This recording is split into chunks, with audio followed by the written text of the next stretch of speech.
On the morning of November 14, 1971, in a one-bay repair shop on Route 12 outside of Corydon, Indiana, a man named Hank Jessup leaned over a cracked engine block with a welding torch and lost his eyesight in 4 seconds. He was 44 years old. He had been fixing farm equipment since he was 12. He knew the inside of a tractor engine the way most people know their own kitchen. Every bolt, every gasket, every bearing mapped in his memory like a house he'd built with his own hands. And in 4 seconds, because a fitting on his acetylene tank failed and sent a jet of burning gas across his face, all of that knowledge went dark. The hospital in Louisville told him what he already knew. The corneal damage was total. Both eyes. There would be no surgery, no recovery, no miracle. Hank Jessup, the best independent tractor mechanic in Harrison County, Indiana, was permanently blind. His wife Connie drove him home 3 days later. Hank sat in the passenger seat and listened to the truck tires on the gravel. He could feel the road change from pavement to the county blacktop to the dirt lane that led to their house. He could smell the cattle in the Hendricks pasture and the dead leaves in the ditch and the faint trace of diesel that never quite washed out of his own clothes. He could hear the shop, his shop, as they passed it, the tin roof creaking in the wind, the flag on the pole out front snapping. "Stop the truck," he said. Connie stopped. "Hank, you need to rest," the doctor said. "I need to go inside the shop." "Honey, it's dark in there." And she caught herself, closed her eyes for a moment. "I'm sorry. I didn't mean—" "It's always dark now, Connie. Doesn't matter if I rest or don't rest. Take me inside." She led him through the bay door. Hank stood in the middle of the shop floor and breathed in. Oil and metal and cold concrete and the ghost of 1,000 engines that had been torn apart and put back together in this room. His hands found the workbench, found the craftsman toolbox his father had given him in 1948, the year Hank turned 21 and opened the shop. His fingers traced the drawers. Top drawer, wrenches, 1/4 inch to 1 inch, arranged by size. Second drawer, sockets, same arrangement. Third drawer, screwdrivers, pliers, specialty tools. Everything where it had always been. Everything where his hands expected it to be. "I'm going to keep working," he said. Connie didn't argue. She'd been married to Hank for 22 years. She knew that voice. Now let me pause here and tell you something about Hank Jessup before the accident, because the man he was before explains everything about what he did after. Hank grew up on a 120-acre farm outside Corydon. His father, Earl Jessup, farmed with a 1938 Farmall F-20 that broke down so often it became a family joke. Every Saturday, instead of going to town or listening to the radio like other kids, Hank was under that tractor with his father, learning. By the time Hank was 14, he could rebuild a Farmall engine blindfolded. His father used to joke about that, literally blindfolded. Earl would tie a bandana over Hank's eyes and hand him a wrench and say, "Find the head bolt, third from the left," and Hank could do it, every time. "Your hands are smarter than your eyes," Earl told him once. "Eyes can lie. Hands never do. A man who can feel 1,000th of an inch out of true is worth more than a man who can read every gauge in the shop." Hank took that lesson and built a business on it. He opened the shop in 1948 with a Craftsman tool set, a hydraulic jack, and a handshake loan from the Corydon Savings Bank, $600 at 4%, paid back in 8 months. By 1960, Hank's shop was the busiest independent repair operation in the county. He worked on everything: Farmalls, John Deere's, Oliver's, Ford's, Alice Chalmers, but his specialty was international harvester equipment. Farmalls specifically. He understood those machines the way a doctor understands a body. He could listen to an engine run for 30 seconds and tell you which valve was sticking, which bearing was wearing, how many hours you had before something expensive broke. The John Deere dealership in Corydon was run by a man named Vern Stuckey, 52 years old in 1971, been selling green equipment since Vern and Hank had a complicated relationship. Vern needed Hank because Hank's reputation kept customers honest. If Vern quoted too high on a repair, the farmer would just go to Hank, who'd do it better for less. And Hank needed Vern because the dealership sent overflow work his way when the service bay was backed up. But underneath that arrangement was something else. Vern Stuckey believed, with absolute conviction, that independent mechanics were a dying breed. The future was dealership service, factory-trained technicians, computerized diagnostics.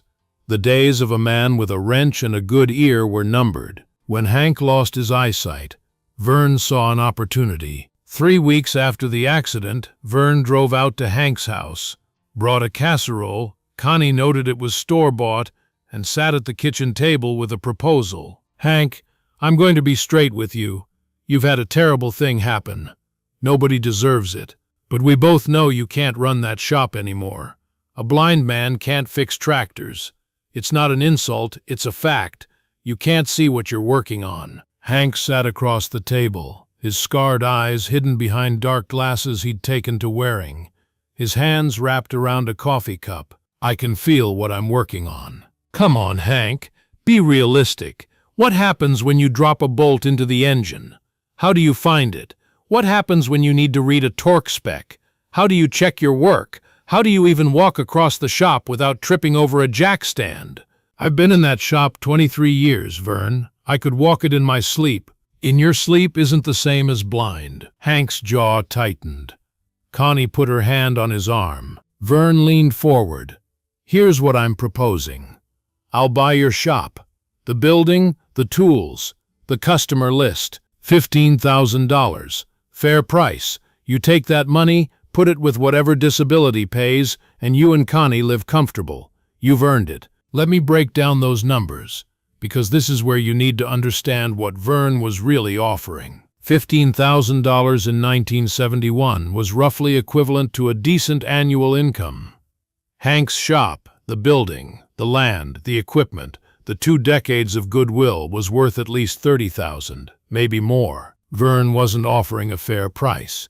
He was offering a blind man half of what his life's work was worth, knowing the blind man couldn't shop the offer around. "No," Hank said. "Hank, Varkins, no. The shop isn't for sale. I'm going to keep working." Vern shook his head, looked at Connie as if to say, "Talk some sense into him." Connie looked back with an expression that said very clearly, "Get out of my house." Vern left. And on the way back to the dealership, he stopped at the feed store, Mitchell's Feed and Farm Supply, which was the center of every conversation in Harrison County, and he told Dale Mitchell and whoever else was listening exactly what had happened. "The man's lost his mind along with his eyes. Says he's going to keep fixing tractors. Blind. Can't see a wrench in front of his face. But he's going to fix tractors. I give it a month before someone gets hurt and he gets sued and that shop closes for good." That story traveled through the county in 48 hours. By the weekend, everybody had an opinion about the blind mechanic on Route 12 who thought he could still fix tractors. Most of the opinions weren't kind. Now here's what nobody saw. Here's what happened inside that shop in the 6 weeks between the accident and the day Hank took his first paying job as a blind mechanic. Hank reorganized everything. Every tool, every part, every bin, every shelf. He built a system based on touch and position. Wrenches hung on pegboard in exact sequence. He could reach without looking and grab the 11/16 because it was always third from the left on the second row. Bolts and nuts sorted into coffee cans by size, each can with a different number of notches cut into the rim so he could feel which was which.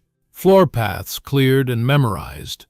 Jack stand positions standardized. Connie helped. She painted bright yellow stripes on the floor, not for Hank but for customers, so they'd walk on the paths and not leave things where Hank might trip. She organized the parts catalogs into a system where Hank would describe what he needed, and she'd find the part number and place the order. She became his eyes for paperwork. His hands remained his own. The first job came in December 9th. Willis Crawford, who farmed 200 acres east of town, had a 1964 Farmall 504 with a hydraulic leak. Willis had taken it to Vern's dealership first. Vern quoted $340 for the repair, new hydraulic pump, labor, fluids. Willis couldn't afford $340, so he drove the tractor to Hank's shop, half out of desperation and half out of loyalty. Willis had been bringing his equipment to Hank for 15 years. Hank, I know about your situation. If you can't do it, I understand, but Vern wants $340 and I just don't have it. Drive it into the bay, Willis. Willis drove the farm all in. Hank walked to the tractor, put his hands on the hydraulic housing, and listened. He had Willis raise and lower the three-point hitch, while Hank held his palm against different parts of the system, feeling for the vibration that would tell him where the pressure was escaping. Took him 4 minutes. It's not the pump, Willis. It's the O-ring on the control valve. Vern wanted to sell you a whole new pump because he doesn't have a man in his shop who can feel the difference between a blown O-ring and a bad pump. I can feel it. The pulse is wrong, too fast, too shallow. That's a seal, not a pump. He replaced the O-ring in 40 minutes. Charged Willis $18, $3 for the part, $15 for labor. Willis drove out of that shop and went straight to Mitchell's feed store and told every man at the counter what had just happened. The blind mechanic had diagnosed a hydraulic problem by touch in 4 minutes that the JD dealership had misdiagnosed for $340. That story traveled faster than Vern Stuckey's story had. Fast forward to 1970, 3 years after the accident. Hank's shop was busier than it had ever been when he could see, not despite his blindness in a strange way because of it. Here's why. When Hank could see, he diagnosed problems the way every mechanic did, visually. Look for the leak. Look for the crack. Look for the wear. But when his eyes stopped working, he'd been forced to develop something else. He diagnosed by sound, by vibration, by temperature, by smell. He could put his hand on a running engine and feel a bearing going bad 300 hours before it would fail. He could hear a valve adjustment that was 1/1000th of an inch off. He could smell an electrical problem, the faint ozone of an arcing wire, before it burned anything. Farmers started calling it Hank's magic. It wasn't magic, it was 23 years of experience channeled through hands that had no choice but to become extraordinary. But here's the part of the story that matters most. Here's the part that turned a local curiosity into a county legend. If you've been watching this channel, you know what was coming in the late 1970s and early 1980s. The worst farm crisis since the Great Depression. Interest rates hit the high teens. Land values collapsed. Corn and soybean prices fell below the cost of production. And farmers who had borrowed to buy new equipment found themselves owing more than their farms were worth. Between 1979 and 1986, 14 farms in Harrison County went to auction. 14 families who had been on their land for generations lost everything, and every single one of those families had something in common. They were carrying debt on equipment they'd bought from Vern Stuckey's dealership. Now, I want to be fair. Vern didn't cause the crisis. The crisis was national, global, even. Federal Reserve Chairman Paul Volcker raised interest rates to kill inflation, and farm country paid the price. But Vern had spent 20 years telling farmers that new equipment was the answer to everything. Finance a new 4430. Trade in that old farmall. Bigger is better. Modern is smarter. Debt is just the cost of doing business. And when the crisis hit, those farmers couldn't make their payments. The tractors got repossessed. The farms went to auction. And Vern's dealership, which had been fat and profitable in the boom years, started dying too. Because who buys new tractors when the whole county is going broke? By 1982, Vern had laid off 3 of his 4 service technicians. His parts department was a ghost town. New tractor sales had dropped to nearly zero. The only revenue keeping the doors open was used equipment sales, and whatever warranty service was still trickling in. And across town, on Route 12, Hank Jessup's one-bay shop had a waiting list. Let me tell you why. Because this is the lesson at the heart of this story, and it's a lesson about value that goes beyond tractors and farms. When times are good, people buy new things. They finance, they upgrade, they replace. When times are bad, People fix what they have. And when people need to fix what they have, they go to the man who understands old equipment better than anyone alive. They go to the man who can make a 1956 Farmall 400 run for another 10 years with a $40 part and 4 hours of work instead of replacing it with a $40,000 tractor and a 7-year loan. They go to Hank. But Hank did something Vern never would have done. Something that turned customers into family. Hank didn't charge what the work was worth. He charged what the farmer could afford. If a man came in with a broken transmission and $200 to his name, Hank fixed the transmission for $200. If a widow came in with a dead tractor and nothing in her checking account, Hank fixed it and told her to pay when she could. He kept a ledger, a notebook Connie read to him each month. And over the course of the crisis years, Hank extended roughly $12,000 in free or reduced price labor to farmers who couldn't pay. Every single one of them paid him back. Every one. Some took months, some took years, but they all paid because Hank had given them something Vern's dealership never had: dignity. He'd treated them like neighbors, not customers, like people, not accounts receivable. And here's the curiosity you've been waiting for. Here's the thing about Vern Stuckey that nobody in the county knew until Vern had been losing customers to Hank for years. At first he'd dismissed it. Then he'd been annoyed by it. Then quietly he'd started doing something about it. In 1978, Vern hired a young mechanic named Tommy Baldridge. Bright kid, good with tools, eager to learn. Vern gave Tommy a specific assignment: figure out how Hank was diagnosing problems so fast. Go to the shop, get a repair done. Watch, listen, learn whatever trick the blind man was using, and bring it back to the dealership. Tommy went. He brought in a Farmall 706 with a mysterious engine knock. Told Hank he'd just bought it at auction and couldn't figure out what was wrong. Hank put his hands on the engine, listened, had Tommy rev it, then let it idle, then rev it again.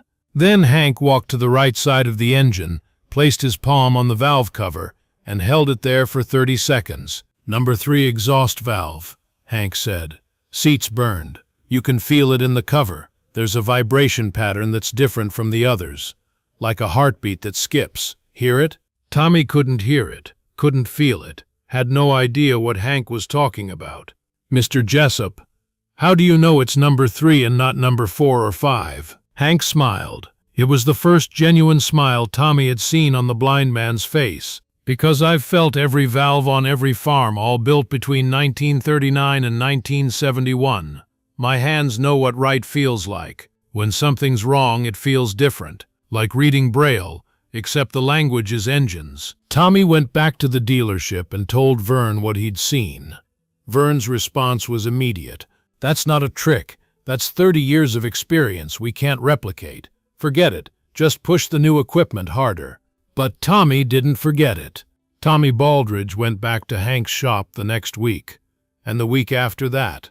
Not as a spy anymore. As a student. He'd come after hours, help Hank clean up and ask questions. How do you find a bearing going bad? What does a scored cylinder wall feel like? How can you tell the difference between a timing issue and a fuel issue just by listening? Hank taught him everything. Not because he didn't know Tommy worked for Vern. He knew. He'd known from the first visit. Connie had recognized Tommy's truck and told Hank exactly who had sent him. "Why are you teaching me if you know I work for Vern?" Tommy asked one evening. "Because you want to learn. That's enough reason. And because Vern's going to need good mechanics when his dealership starts hurting. I'd rather the farmers in this county have someone who knows what he's doing, even if he works for a man I don't much care for." That was Hank. Fix the thing in front of you. Help the person who needs it. Don't worry about who gets the credit. Now I need to tell you what happened in the winter of 1983, because that's when everything changed. January 14th, 1983. Temperature was 8 degrees. Hank was in his shop working on Amos Davenport's farm, all 806, a big tractor with a big problem. The torque amplifier was failing, which meant the transmission was essentially dying. A rebuilt TA from the dealership cost $1,800 parts and labor. Amos didn't have eight. Hank had pulled the TA and was rebuilding it himself, replacing the clutch plates, the thrust washers, the bearings, when he heard a truck pull into the lot, heard the door slam, heard footsteps on the concrete, heard breathing that was wrong. Not exertion wrong, emotion wrong. "Who's there?" Hank said, hands still inside the transmission. "It's Vern." Hank didn't move, didn't take his hands out of the TA. "Come in, Vern. Mind the yellow lines on the floor." Vern Stuckey walked into Hank's shop for the first time in 12 years. He stood in the bay and looked around, looked at the organized tools, the coffee can parts system, the yellow floor paths, the blind mechanic with his arms elbow deep in a transmission. "I need help, Hank." "What kind of help?" "The kind I don't deserve to ask for." Hank pulled his hands out, wiped them on a rag, turned toward Vern's voice, the dark glasses reflecting the shop lights. "Sit down, Vern. There's a stool behind you, 3 steps back and 1 to the left." Vern found the stool, sat down, and then Vern Stuckey, who had told the whole county that a blind man couldn't fix tractors, who had offered to buy Hank's shop for half its value, who had sent a spy to steal Hank's methods, Vern Stuckey told Hank the truth. The dealership was dying. New sales were 0. Used sales were slow. The service bay was empty because Vern had fired everyone except Tommy Baldridge, and Tommy couldn't handle the volume alone. Vern owed the bank $94,000 on the building and inventory. His wife had left him in October. He was 3 months behind on his mortgage. "I've been a horse's ass to you, Hank. I know it. You know it. The whole county knows it. I told everyone you were finished when you lost your eyes. I tried to buy your shop for nothing. I sent Tommy to spy on you, and the whole time, you just kept working. You just kept fixing tractors and helping people and being better at this than I ever was." Hank listened without expression. "What do you want, Vern?" "I want to send you my overflow. The work Tommy can't handle. Warranty stuff I'm contractually obligated to do but can't staff. I'll pay you dealership rates, $45 an hour. I charge $20. I know you do. And that's why farmers drive past my shop to get to yours. I'll charge you $22. Vern was quiet for a moment. "You'd help me? After everything?" "I'm not helping you, Vern. I'm helping the farmers who need their equipment fixed. You just happen to be involved." There was a sound, and this detail came from Connie, who was in the office and heard every word. A sound that might have been Vern Stuckey clearing his throat, or might have been something else entirely. "Thank you, Hank. Don't thank me. Send me the work. And tell Tommy to stop by this weekend. I want to show him how to adjust a torque amplifier without pulling the whole thing. Save him 4 hours on every one." Vern left, and from that day on, for the next 5 years, Hank Jessup quietly kept Vern Stuckey's dealership alive by handling the overflow work that Vern couldn't do himself. Hank never told anyone about the arrangement. Vern never advertised it. The farmers who brought their equipment to the dealership and got it back fixed right and fixed fast never knew that half the work had been done by the blind mechanic on Route 12. But people figured it out. They always do. Because farmers talk. And eventually someone noticed that the quality of work coming out of Vern's shop had improved dramatically around the same time Vern stopped bad-mouthing Hank Jessup. By 1986, the crisis was easing. Not over. It wouldn't truly be over until the end of the decade, but the worst had passed. Land prices had stabilized. Interest rates had come down. The farmers who survived, the ones who hadn't borrowed too much, who hadn't expanded too fast, who had fixed their old equipment instead of financing new, those farmers were still standing, and almost all of them had, at some point in those terrible years, brought a tractor to Hank's shop. Connie kept count. Between 1979 and 1987, Hank repaired equipment for 147 different farmers. He rebuilt 43 transmissions, 67 hydraulic systems, 22 engines, and more individual components than Connie could track. His average charge during the crisis years was $14 an hour, $6 below his already low posted rate because he adjusted for what people could pay. If he charged dealership rates, he would have earned roughly $220,000 in that period. What he actually earned was about $95,000. The difference, $125,000 in work he did at cost or for free, was his contribution to keeping Harrison County's farms alive. He never called it a contribution.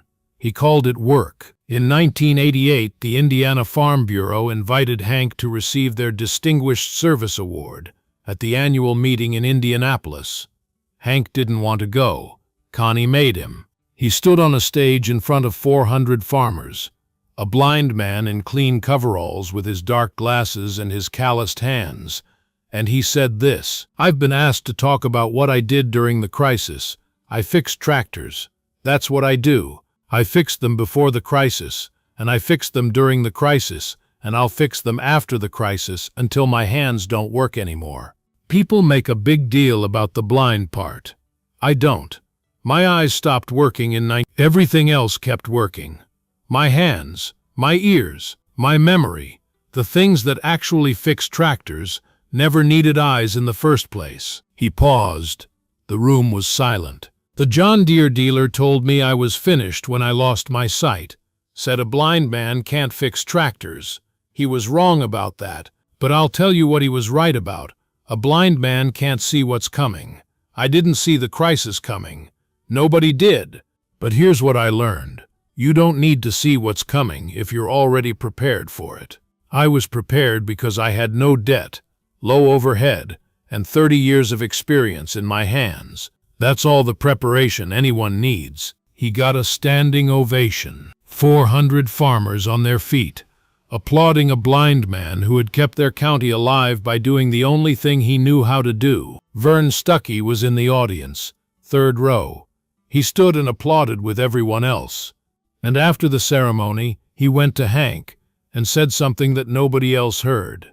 Connie was there, standing next to Hank, and she told me what Vern said. "Hank, 12 years ago I told Dale Mitchell that you were finished, that you'd lost your mind along with your eyes. I need you to know that I was the biggest fool in Harrison County that day, not because I was wrong about you, although I was, but because I was wrong about everything, about new equipment being better, about debt being normal, about dealerships being the future and independent shops being the past. You were the future, Hank. A man in a one-bay shop with a set of good tools and the will to help people. That's been the future all along. I just couldn't see it." He paused, then he smiled. "And I'm the one with eyes." Hank laughed. It was the first time Vern had ever heard him laugh. Tommy Baldridge took over Vern's dealership in 1992 when Vern retired. The first thing Tommy did was put a sign in the service bay. It said, "Before you replace it, call Hank," with Hank's phone number underneath. Tommy ran that dealership for 23 years. He never once pushed a farmer into a loan they couldn't afford. He never once recommended replacing equipment that could be repaired. And every single one of his service technicians, every one, spent their first month on the job at Hank's shop on Route 12, learning to diagnose by touch and sound before they ever picked up a diagnostic computer. "The computer tells you what's wrong," Tommy would tell them. "Hank's method tells you why. If you understand why, you can fix anything." Hank Jessup worked in his shop until 2004. He was 77 years old. His hands finally gave out, arthritis, the mechanic's curse. He closed the shop on a Friday afternoon in October, locked the door, and stood in the parking lot, listening to the traffic on Route 12 and the wind in the trees and the distant sound of a tractor working a field somewhere to the south. Connie drove him home. On the way, Hank said, "I fixed my last tractor today. How does that feel?" He thought about it. "Like I did enough." Hank died in 1972, heart attack in his sleep. The funeral was at the Baptist Church in Corydon. The parking lot wasn't big enough. They had to park in the field across the road. 200 trucks and cars, lined up in rows like equipment at a farm show. Tommy Baldridge gave the eulogy. He told the story of being sent to spy on Hank He told the story of Hank teaching him anyway. He told the story of the day Vern came to Hank's shop in the winter of 1983 and asked for help, and Hank helped, because that's what Hank did. Then Tommy said something that stayed with everyone who heard it. Hank Jessup lost his sight in 1971 and never lost a single customer. Think about that. A blind mechanic in a one-bay shop kept every customer he had and gained hundreds more. Not because he was cheap, although he was affordable. Not because he was fast, although he was efficient. But because he was honest. He only fixed what needed fixing. He only charged what was fair. And he treated every farmer who walked through his door like a neighbor who needed help, not a customer who owed money. Tommy looked out at the congregation, 200 people, farmers, mechanics, dealers, bankers, the county judge, the feed store owner, 3 generations of families who had brought their equipment to Route 12. The JD dealer said a blind man can't fix tractors. Hank proved him wrong. But here's the thing. Hank didn't prove him wrong to make a point. He proved him wrong because he had work to do. There were tractors that needed fixing, people who needed help, and the fact that he couldn't see didn't change any of that. Hank used to say something I'll never forget. He said, "Most people look at a broken tractor and see a problem. I put my hands on it and feel a question. The tractor is asking me what's wrong. My job is to listen." That's what made him great. Not his blindness, not his hands, his willingness to listen. The shop on Route 12 still stands. It's a storage building now. Tommy bought it from Connie after Hank's death and uses it to store parts. But the pegboard is still there with the wrench outlines. The coffee cans are still on the shelves, each one with notches cut in the rim. The yellow stripes are still on the floor, faded but visible. And on the wall above the workbench there's a framed photograph. Hank and Connie, taken in 1988 at the Indiana Farm Bureau Awards ceremony. Hank is holding the Distinguished Service plaque. He's facing the camera but not looking at it, because he couldn't. He's smiling, though. A real smile. The kind of smile that comes from knowing you did enough. Next to the photograph is a small brass plate. Tommy had it engraved after the funeral. It says, Hank Jessup, 1927-2009. He fixed what was broken. He didn't need eyes to see what mattered. Sometimes the most valuable man in the county is the one everybody counted out. Sometimes the most honest shop is the one-bay garage on a back road. Sometimes the man who can't see is the only one who truly understands what he's looking at. Hank Jessup lost his eyes and found something better, the trust of every farmer in Harrison County. And that trust, like a well-maintained farm-all engine, never broke down. Not once, not ever.